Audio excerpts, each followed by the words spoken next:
Hey, welcome back to the channel, my fellow weather junkies. I'm your host, meteorologist Greg Majeski, your trusted weather source, bringing you the weather without all that social media hype here on your Thursday, March 6, 2025.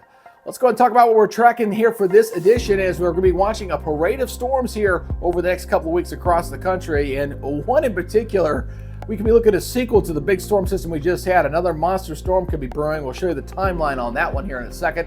And on top of that, because of the parade of storm systems, there could be multiple severe weather chances here over the next couple of weeks. So we'll kind of break that down for you. Now, before we get going, first, I do want to say thank you to the new subscribers here on the channel. And if you haven't yet officially decided to subscribe just yet, what you waiting for, my friend? Hit that subscribe button in that lower right-hand corner. Again, help us out with that algorithm. Give us a thumbs up and leave a comment down below. It does help with that algorithm just a little bit. All right, let's go ahead and take a look at the big picture. We're looking at our satellite imagery here as we say goodbye to one big storm system moving up into Canada. Boy, that thing was a big sucker. As we got some clouds holding on here and see some precipitation exiting off Maine. We got some storm system and some precipitation out here in the Intermountain region. And we have a little bit of rain here going down the west coast as well with a weak system there. And boy, we're going to see a lot more activity here in California here in the days ahead. It looks a lot more active out here, not only with potential for some heavy snows, but some heavy rains all up and down California. It's probably needed. It's been a little bit dry there as of late. All right, let's go ahead and take a look at what's going on in the big picture. Again, residual winds left over from that big low going up into Canada. Things settling down here. We've got winter weather advisories and winter storm warnings out here with our next storm system. Red flag warnings here and breezy, windy conditions there in Southern California. Looking at the surface map again, say goodbye to that big low. Get on out of here, but it's definitely a bit chilly here across the eastern half of the United States. See some of this intermountain snows, and we got some rains down here into California, some of the Central Valleys area. In fact, we'll go ahead and take a look at some of that. Seeing some of the rains here lining up here across the interior sections. Don't see it there very often. So from Porterville, heading up to the right of Merced, getting near Mammoth Lake, the lake, the higher Sierra Nevada, going to be getting some serious snows here in the next couple of weeks. I'll show you those totals here in a second. They're very, very impressive.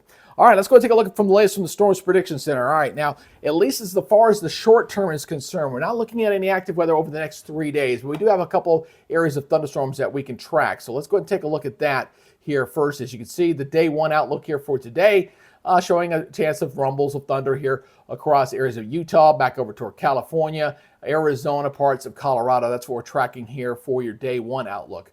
Going into your day two, let's check that one out. You got a couple of pockets there as well. There into Arizona and New Mexico, and another one there across Texas.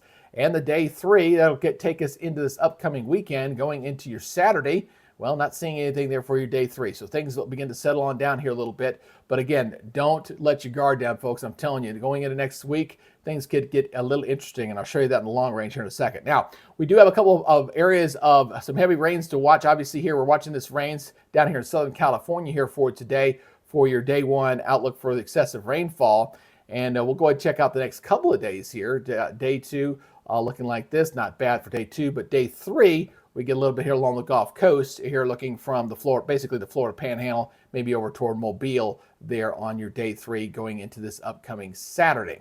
All right, so here's your hazards outlook. Again, looking out the next 3 to 7 days, we're going to see things really get active out here on the West Coast with a parade of storms eventually kind of continuing on really beyond the 7 day. And it's also going to be a little bit breezy and windy out there in the west as well. Now, eventually, what I think beyond the 7 day, we're going to start paying attention to what's going on here in the middle of the country, as we've got a couple of rounds of severe weather, I think, starting next week, maybe going into Wednesday and Thursday, and then going toward the middle of the month. So I'm going to break this down for you. Let's talk about this. Let's first take a look at the jet stream. The jet stream is very important. Its configuration and how it runs really dictates how our weather is going to be. So what we're going to see here is we got a weak system that's kind of tracking here across the southeast. This will be coming in for this upcoming weekend. So this is going into this weekend. This is this little bend back right through here as this energy comes on through. Not a big deal with that one. What has me concerned is going into next week. All right, so as we go into next week, we've got this disturbance here. You see it coming on the west coast. Again, we got several of these that are going to be riding in. Here's the first one on the 10th and the 11th. Now this one is okay. It might set off some severe weather. You see it right here in the middle of the country as we go toward the 12th. So here's your little trough. You got some very strong winds in here. So going into the 12th and 13th, maybe we get some severe weather with that one. That one's not looking too bad, but it's there, and we'll watch that one closely. It's the one following behind it with this next trough here. Look at this thing. Big old low here. Once again, very similar to the last one, a little bit different, a little bit further west, but again, a very strong divergent flow in here with the jet stream. blowing through there, and this one could be very similar as far as overall strength with this as this rolls up to the north. And yes, once again, we could be looking at blizzard conditions up here across the high Dakotas here, and severe weather, a squall, a line of very strong and severe weather here tracking across the southeast once again, going into the 14th and 15th of March. So don't let your guard down. That's event number 2. That pulls on up into Canada, just like the last one did. And then we got another big dip in the jet stream. Look at this one. Again, going toward the 20th of the month. Here's another one coming in here as we head toward the 19th and 20th. And that one will have to get watched as that one begins to swing off toward the east as well. You're seeing a very strong flow of some cold air there and a very strong jet stream here rolling into the east. Could see some more severe weather there. So there's at least 3 of them here on the next 2 weeks showing up the models. Of course, this third one, that's a bit of a long-range projection. But the 2 next week, close enough to really pay attention to those, and we'll see how that works out. Now, let's look at the short-range forecast. Let's see what's going on here for the next day and a half or so. So we're going to say goodbye to this system. That's going to be improving there. We'll watch this one kind of quickly pull on out here into the plains very quickly. So watch that timestamp there as we kind of take you through this here, as that low kind of rotates in. We're seeing the rains there across Southern California throughout going into tonight. Obviously, get some rain down here towards San Diego, and seeing some precipitation here break out into the plain states. So as we go on forward, this will go ahead and move on out, and we'll see some of that little bit of snows in there across Nebraska and into Iowa. Rains coming into areas of the Midwest, so we get some rains in here. Go into your late in your day on Friday, going into your Friday evening, kind of a wintry mixed deluge there. Still got some snows back here in the Intermountain region as this continues to move on off, and then we'll see things begin to improve from there. So there you go, takes us all the way back out to the end. There it goes. So we get as we go into your Friday and Saturday night, going into this weekend, looks like we'll have to deal with some precipitation there across the New England area. So let's go look at the European model. We're going to break this down here as we go ahead and watch that system pull on out of here. We get things improving there across the Northeast. You're going to get that weak system there coming in across this the kind of the areas of the Midwest. So we got a little bit of rain here, not a whole lot. We're going to watch this system eject out here going in toward the 8th and 9th. All right, so watch that kind of pull on off, get you the rains there going into your Saturday across Texas and there along the Gulf Coast area. Yeah, a little bit of snow on the back part of this across Amarillo, a little bit of upper level low there hanging back, but rainy weather here along the Gulf Coast. And it's going to be kind of lingering through the weekend, the way it looks like. So rains across the southeast. Wish I had better news for you folks across the southeast. You're looking at some wet weather. Not a washout, but it's just a very weak system kind of moving through there. So that moves on out as we go through the weekend very slowly, even lingering into Monday a little bit here on the European. That kicks on out. Then we're going to watch this system on the West Coast. Here's our first one. All right, this is going toward the 10th and 11th. This is the one we're talking about for that severe weather potential. So this moves on off toward the east. And here it is right there. So this one does not look overly bad, but I'm talking maybe marginal slight risk of severe weather with that one. So that's the first one. Then you got another one back here on the West Coast. That's the one that could become the monster storm. Again, still a long ways out, but it's been consistent there on several runs now. So kind of watching this very closely. And so as this thing pulls on out, as that energy ejects out of the Rockies, a little bit slightly different path, comes on up this way, a little bit further north than, say, the last one was. So this one gets cranking, 981, 979 millibars. Just to get an idea, the last one we just had was 980. So 979, we're going to watch severe weather into this component going into Friday night and Saturday morning. And yes, a blizzard conditions possible back up there. You get the pressure dropping down to 979 millibars. Boy, you know that means business there. So this thing really gets cranking, drops to 976. So again, we'll see severe weather tracking across the south as that pushes off toward the east. And then looks like this thing bottoms out at 973 millibars. Now, I don't know if it's going to get quite that low, but that's very impressive. That's Category 2 hurricane. Again, another monster storm potential. Again, that's still a ways away. We're talking about day 9, day 10 for that storm system. This tracks off toward the east.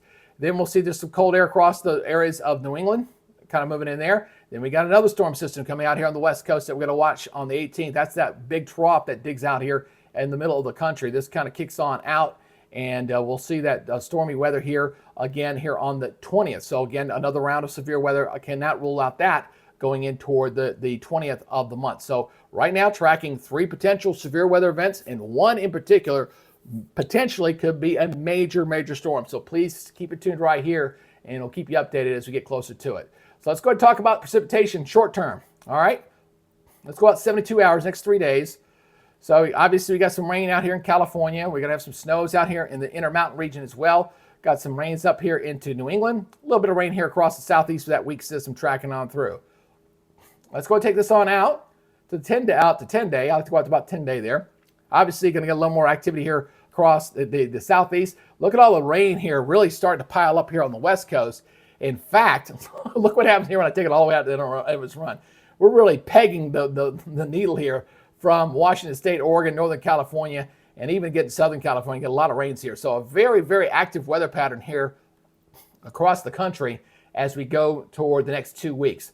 Let's look at the snow chances here. Again, I want to show this. This is over the next 2 weeks. Look at these snow totals out here in the west. We're very, very impressive here. A little across New England. We got a potential blizzard storm there across areas of the Dakotas. Now, folks, blizzard doesn't necessarily mean a lot of snow. What it means is you got some snow and you got winds blowing to 55, 60 miles per hour, producing whiteout conditions. That's what a blizzard is. So not necessarily like this last storm, we didn't have a ton of snow with it, but again, you can still have blizzard conditions with limited snow totals. Let's show you some of these totals out here on the west. Just very, very impressive here.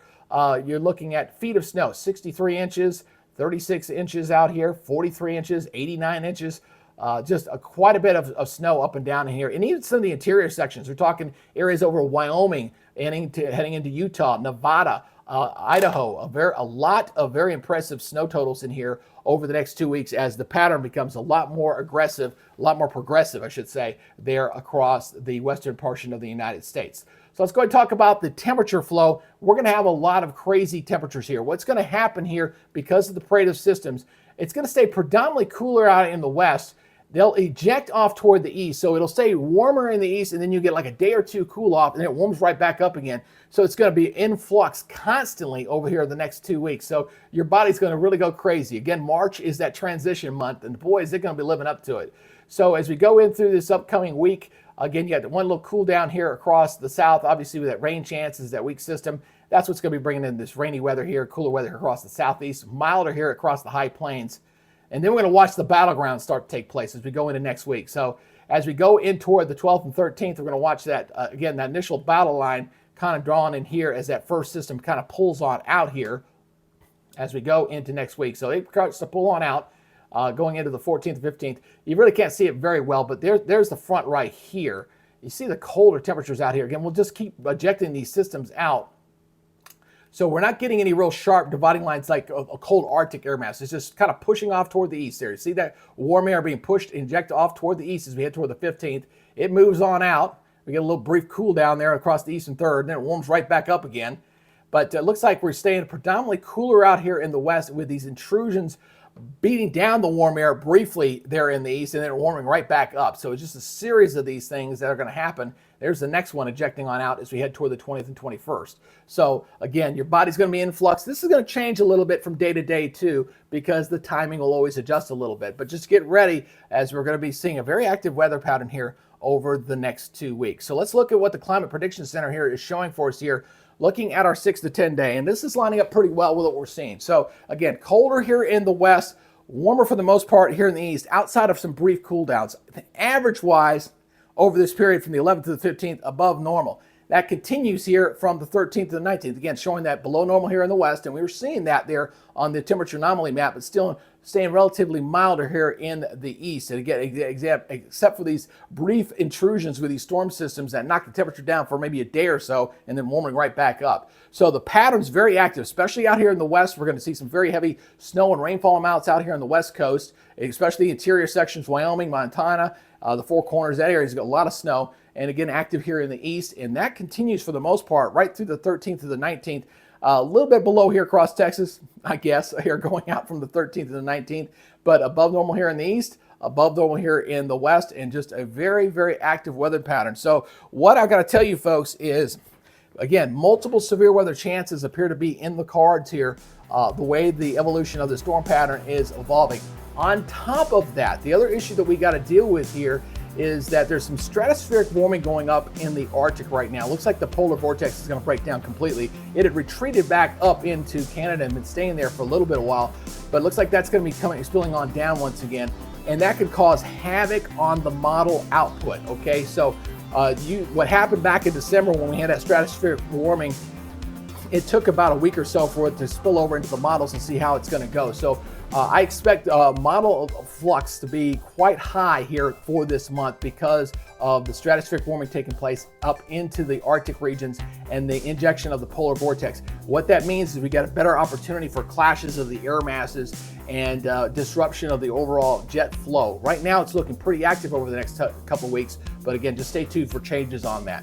All right, once again, I want to thank everybody here for checking out the channel. If you have not yet decided to subscribe, please do me the honor and pleasure. Hit that subscribe button, hit that notification bell so you're alerted on future content. And as always, I do appreciate the feedback. Leave me a comment down below. Tell me what you like. If you've got any weather related questions, I'm more than happy to answer that as well. All right, that's your weather update for today. You guys take it easy, be good, stay safe, and we'll see you in the next update. Till then, y'all have a great day.